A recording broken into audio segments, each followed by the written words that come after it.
ఆంధ్రప్రదేశ్ని అభివృద్ధి చేస్తాం, జగన్ పాలనలో 30 ఏళ్ల పాటు ఆంధ్రప్రదేశ్ వెనక్కి వెళ్ళిపోయింది అని చెప్పి నిన్న మొన్నటి వరకు ఈజ్ ఆఫ్ డూయింగ్ అన్న చంద్రబాబు నాయుడు గారు ఇప్పుడు స్పీడ్ ఆఫ్ డూయింగ్ అంటూ ఉన్నారు. వేగం పెంచేసి రాష్ట్రాన్ని అభివృద్ధి చేస్తామంటూ ఉన్నారు. ఈజ్ ఆఫ్ డూయింగ్ బిజినెస్ రాష్ట్రాన్ని అభివృద్ధి చేయడం కాదని చెప్పిన అంశం కాంటెక్స్ట్ వేరు. ఈజ్ ఆఫ్ డూయింగ్ బిజినెస్ గురించి మాట్లాడారు. Is of doing business so రాష్ట్ర అభివృద్ధి అంశం కాదు. రాష్ట్ర అభివృద్ధి బిజినెస్ అనేది ఈజ్ ఆఫ్ డూయింగ్ డెవలప్మెంట్ ఉన్నది, is of doing business. Okay, so is of doing business కాదు, స్పీడ్ ఆఫ్ డూయింగ్ బిజినెస్ కావాలి అన్నాడు. సో ఈ స్పీడ్ ఆఫ్ డూయింగ్ బిజినెస్ అనేది కొత్త కాన్సెప్ట్ ఏం కాదు. వాస్తవంగా ఈజ్ ఆఫ్ డూయింగ్ బిజినెస్లో భాగమే speed of doing business. Okay, so is of doing అంటే ఏంటి అసలు? ఈజ్ ఆఫ్ డూయింగ్ అంటే వ్యాపారం చేసుకోవటానికి ఉన్న అడ్డంకుల్ని తొలగించడమే ఈజ్ ఆఫ్ డూయింగ్ బిజినెస్. ఇప్పుడు ఉదాహరణకు ఒక వ్యాపారం పెట్టాలంటే ఒక అనుమతి కావాలి. అనుమతి కావాలంటే ఒక 6 నెలలు తిరిగేది కార్యక్రమం ఉండేది ఇదివరకు.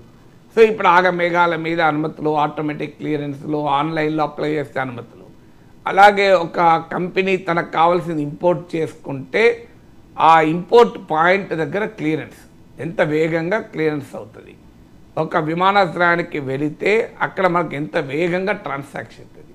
సో ఈ బిజినెస్ లావాదేవీల ట్రాన్సాక్షన్ ఇప్పుడు మీకు ఈజ్ ఆఫ్ డూయింగ్ బిజినెస్లో భాగంగా లాజిస్టిక్స్ ఎఫిషియన్సీ, ఒక సరుకు ఉత్పత్తి అయిన సరుకును ఎంత వేగంగా మార్కెట్కి తీసుకెళ్ళవు. అందువల్ల ఇవన్నీ కలిపితే is of doing business. So is of doing business అనే కాన్సెప్ట్ లిబరలైజేషన్ తర్వాత చాలా పాపులర్గా ముందొచ్చింది. ఎందుకంటే బిజినెస్ అనేది నేరం కాదు. చాలామందికి బిజినెస్ అంటేనే దోపిడీ అన్న ఒక పాత మైండ్ సెట్, చాదస్త మైండ్ సెట్ ఉంటుంది. ప్రాఫిట్ అనేది నెగిటివ్ వర్డ్ కాదు, ప్రాఫిటీరింగ్ నెగిటివ్ వర్డ్. అంటే లాభము కొరకు వ్యాపారం చేయడం నేరం కాదు. వ్యాపారంలో లాభం తప్ప ఇంకే బాధ్యత లేదు, నాకు లాభాల కోసం నేను ఎక్కడికైనా వెళ్తానంటే తప్పు. అందువల్ల పోస్ట్ లిబరలైజేషన్ థింకింగ్లో వచ్చిన మార్పు ఏంటంటే బిజినెస్, క్యాపిటల్, ఇన్వెస్ట్మెంట్ ఈ పదాలకు pre liberalisation socialist economy mind సెట్లో ఉన్న నెగటివ్ కనటేషన్ పోయి ఇది బిజినెస్ అనే బయటకు ఒక పాజిటివ్ కనటేషన్ వచ్చింది. ఎందుకంటే బిజినెస్ జరిగితేనే ప్రాస్పెరిటీ పెరుగుతుంది. నీకు ట్రేడ్ లేకుండా, పెట్టుబడి లేకుండా, ఇన్వెస్ట్మెంట్ లేకుండా సంపద ఎలా సృష్టించబడతారు? సో అందువల్ల business is a part of a development process. So అందువల్ల ఈ బిజినెస్ను ఫెసిలిటేట్ చేయాలి అని ఒకప్పుడు ప్రభుత్వాలు కమాండ్ రోల్ ప్లే చేసేవి, ప్రభుత్వాలు ఇన్స్పెక్టర్ రోల్ ప్లే చేసేవి వ్యాపారాలపైన.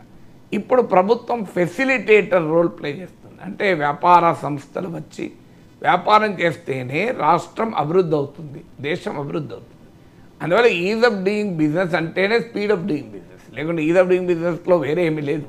చాలా వేగంగా, సులభంగా వ్యాపారం చేసుకోవటానికి ప్రభుత్వం కల్పించేటువంటి వ్యవస్థాగత ఏర్పాట్లనే ఈజ్ ఆఫ్ డూయింగ్ బిజినెస్ అంటారు. So is of doing business includes speed of doing business, includes ఈ సులభంగా ఎలా వ్యాపారం చేయాలి, ఈజీగా ఎలా బిజినెస్ చేయగలగాలి అనేది ఈజ్ ఆఫ్ డూయింగ్ బిజినెస్. ఈ కాన్సెప్ట్ వాస్తవంగా స్పీడ్ ఆఫ్ డూయింగ్ బిజినెస్సే కాదు, అసలు ఎంత స్పీడ్తో బిజినెస్ చేయాలని 25 ఏళ్ల క్రితం బిల్ గేట్స్ ఒక బుక్ రాశాడు, business at the speed of thought అని. 25 ఇయర్స్ క్రితం బిల్ గేట్స్, కాలిన్స్ హెమింగ్వే అనే అతను ఇద్దరు కలిపి ఒక చాలా ఆసక్తికరమైన బుక్ 1999లో రాశారు. నాకు ఆశ్చర్యం వేస్తుంది. నాకు ఇప్పటికి 25 ఏళ్ల కింద చదివాను ఆ బుక్. అది సరిగ్గా కంటెంట్స్ మొత్తం పూర్తిగా గుర్తులేవు, కానీ ఆశ్చర్యం వేస్తుంది. అందులో కామర్స్ ఒక పార్ట్ ఉంది. అందులో ఆ రోజుల్లో ఇంటర్నెట్ చేంజెస్ ఎవ్రీథింగ్ అని ఒక చాప్టర్ ఉంది. ఇది 1999లో.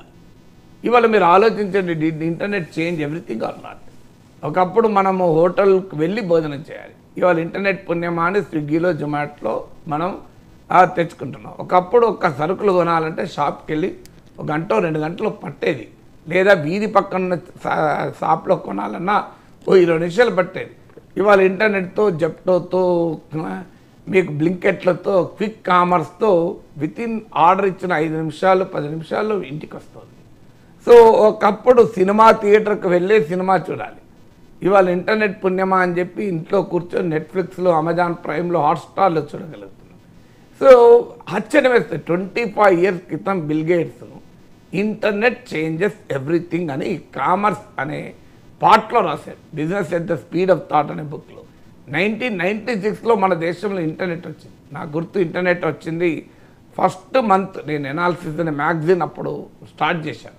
ఫస్ట్ ఇష్యూలోనే సెంటర్ స్ప్రెడ్ చేశాను, కంప్యూటర్ ఆధారిత సమాచార రహదారి ఇంటర్నెట్ అని. అప్పటికి ఇంకా తెలుగు పత్రికల్లో కూడా ఇంటర్నెట్ గురించి వార్తలు లేవు. సో అందుకే నాకు అంత ఖచ్చితంగా గుర్తు, 96 సెప్టెంబర్లో నేను ఆ పత్రిక లాంచ్ చేసి 10 ఏళ్ళు నడిపాను ఆ పత్రిక. సో 1996 సెప్టెంబర్లో ఆర్టికల్ వేసాం ఫస్ట్ టైం ఇంటర్నెట్ వచ్చినప్పుడు. 1999లో ఈ బుక్, అంటే 98లో రాశాడు, బహుశా ఒక 1 ఇయర్ ముందని రాయాలి కదా. సో ఆశ్చర్యం వేస్తే అప్పటికి ఇంటర్నెట్ 1999లో ఏమీ లేనప్పుడు ఆయన ఇంటర్నెట్ చేంజెస్ ఎవ్రీథింగ్ అన్నాడు. సో అందులో చాలా ఆసక్తికరమైన బిజినెస్ కాన్సెప్ట్ చెప్పాడు. Middle men should make a value addition అని. సో మన వ్యాపార సంస్థలు మీరు చూడండి, అనేక మంది ఏ వాల్యూ అడిషన్ చేయకుండా పనిచేస్తుంటారు. వాళ్ళ వల్ల అదనపు ప్రయోజనం ఏమీ ఉండదు, చేస్తూనే ఉంటారు, ఎందుకు చేస్తారో తెలియదు. అదనపు ప్రయోజనం ఉందా లేదా అనడానికి వాళ్ళు ఉన్నా లేకపోయినా పని నడిచింది అనుకోండి. సో వాల్యూ అడిషన్ ఉండదు, మెకానికల్గా రొటీన్గా చేస్తూనే ఉంటారు చేసిన పని. అందుకే వ్యాపార సంస్థలు నడవు. సో అందుకు ఏమన్నాడంటే middle men should make a value addition అన్నాడు. తర్వాత అందులో మీకు నో యువర్ నెంబర్స్ అన్నాడు. ఫర్ ఎగ్జాంపుల్, అంటే మీ గణాంకాలపైన మీ గ్రిప్ ఉండాలి మీ వ్యాపారం అని. ఇవాళ మీరు గమనించండి, మొత్తం ప్రపంచమంతా బిగ్ డేటా చుట్టూ నడుస్తుంది. So data engineering, data sciences, data processing అంతా డేటా చుట్టూ నడుస్తుంది. Data is the new oil అంటున్నారు. 25 ఇయర్స్ క్రితం బిల్ గేట్స్ రాశారు నో యువర్ నెంబర్స్ అన్నాడు. నీ నెంబర్ తెలియదు నువ్వు వ్యాపారం చేయలేవు అన్నాడు. తర్వాత మీకు ఇంకొక ఆసక్తికరమైన కాన్సెప్ట్ కూడా చెప్పాడు, మేక్ పీపుల్ థింక్ అన్నాడు. మన సంస్థల్లో పనిచేసే వ్యాపార సంస్థల్లో చాలామంది ఆలోచించారు, రొటీన్గా చెప్పింది చేస్తూ ఉంటారు పనులు. కానీ ఒక సంస్థ, వ్యాపార సంస్థ సక్సెస్ కావాలంటే ప్రతి ఒక్కడు ఆలోచించగలగాలి. సో ఎంతమంది ఆలోచిస్తారు, మీరు ఏ సంస్థను తీసుకోండి, బాస్ చెప్పింది చేయడం, అది కూడా ఎఫిషియెంట్గా చేయరు, చెప్పింది కరెక్ట్ కూడా చేయరు. ఇక ఆలోచించి ఎక్కడిది, థింకింగ్ ఎక్కడిది. So companies and corporate organizations should be bunch of thinking people. ఆలోచించే ప్రజలతో నిండాలి. ఆలోచించే ప్రజలతో ఎక్కడుంటారో, మనం చెప్పింది ఎగ్జిక్యూట్ చేయడమే సరిగ్గా చేయరు, ఇంకా ఆలోచించడం ఎక్కడిది. సో ఆ థింకింగ్ కల్చర్ ఉండాలి ఒక వ్యాపార సంస్థలో అన్నాడు. మేనేజ్ యువర్ ఇన్ఫర్మేషన్ ఫ్లోస్ అన్నాడు. Create a network of learning communities అన్నాడు. ఎంత అద్భుతమైన కాన్సెప్ట్ చూడండి. మీరు బిజినెస్ను ఇన్ఫర్మేషన్ టెక్నాలజీ ఇంటగ్రేట్ చేయాలన్నాడు. Have a web life style అన్నాడు. ఇవాళ మీరు గమనించండి, ఒక చిన్న షాప్ పెట్టుకుంటాడు కూడా నాకు వెబ్సైట్ ఉంది అంటున్నాడు, నాకు వాట్సాప్లో బిజినెస్ అకౌంట్ ఉంది అంటున్నాడు. ఇది ఇవాళ అంటున్న 25 ఇయర్స్ క్రితం అసలు ఆ కాన్సెప్ట్ వెబ్ అంటే తెలియదు ఎవరికి.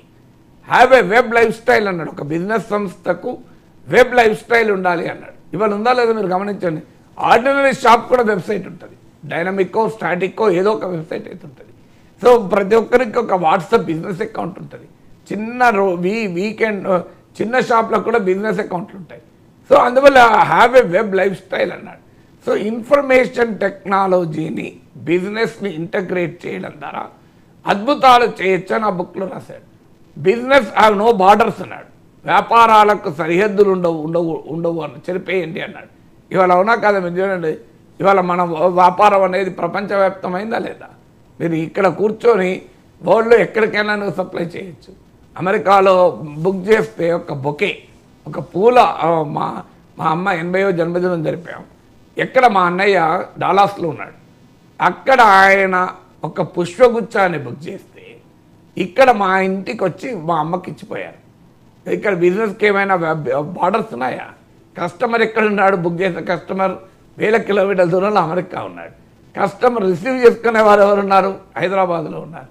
సో ఈ రెండింటిని ఎలా కలిపింది, టెక్నాలజీ కలిపింది. అందుకే బిల్ గేట్స్ ఆ బుక్లో బిజినెస్ యాజ్ నో బార్డర్స్ అన్నాడు. సరిహద్దులు దాటి వ్యాపారం చేయాలి అన్నాడు. సో అందువల్ల ఈ బిజినెస్ ఇవాళ Chandrababu Naidu speed of doing business నిజం మనం వెల్కమ్ చేయాలి. ఖచ్చితంగా ఈ ఆధునిక గ్లోబల్లీ కాంపిటేటివ్ ఏజ్లో ఏ పని బిజినెస్సే కాదు, అక్కడ బిజినెస్ అంటే వ్యాపారం అనే కాదు. బిజినెస్ అనే పదానికి ఇంగ్లీష్లో చాలా పదాలకు మనం పరిమితమైన అర్థంలో చూస్తాం. ఇప్పుడు పురుషుడు అంటే మగవాడు అనే అర్థంలో చూస్తాం.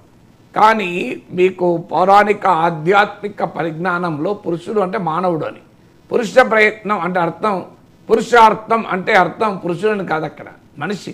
మ్యాన్ అంటాం ఇంగ్లీష్లో. Man should do man Animal conflict అంటాం. అంటే పురుషులకు జంతువులకు మధ్య ఘర్షణ కాదు అక్కడ. మ్యాన్ అంటే మానవుడే. Man includes women. So man does not have separate gender ఉండదు.